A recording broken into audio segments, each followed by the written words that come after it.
Today I'm going to show you how to make your own lacquer certs using hydroxypropyl cellulose and an improved method from my last video using a clay extruder to shape them.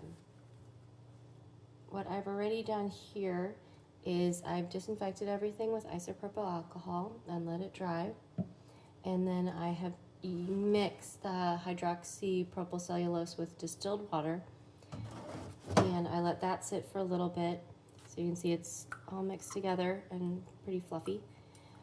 So the benefit of the clay extruder is it creates a nice shape, and it comes, when you buy these, they come with a lot of different plates. So I've chosen this one. It has 4 round circles.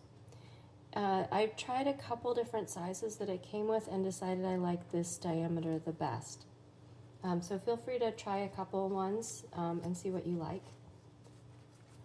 So the way it works is we have this plunger goes inside the cylinder and it screws on tight, and then the piece on top controls the depth of the plunger inside. So I'm going to leave it about there, and I'm going to start putting some of our mixture into it. You want to fill it up, and it's good. This is quite sticky because it sticks to my scraper. I can, here's a big piece, and press it in.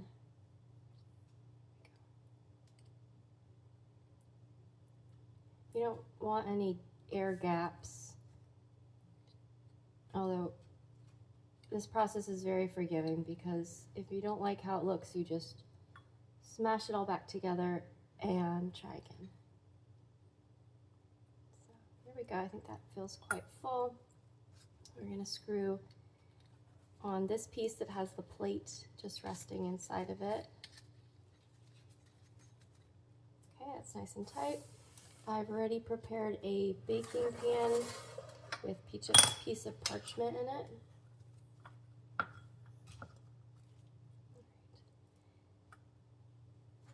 I like the sides because this is all very lightweight and tends to blow around as I'm moving it into the oven. So in order to make the shape, I'm going to start twisting the top, and I hold this upright, try to let gravity pull it down to create straight pieces.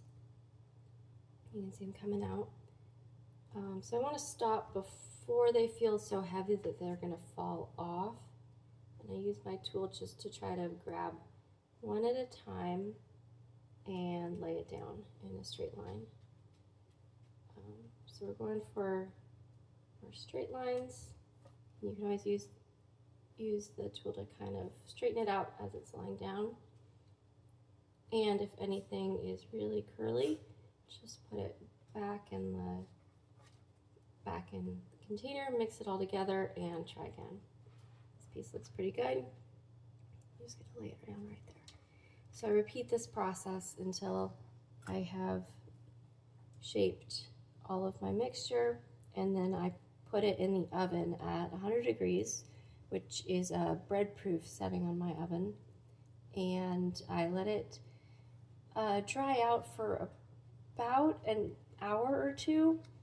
That's the other nice thing. They're so thin that they're going to dry out much faster than my previous method, which had more of a rectangular shape.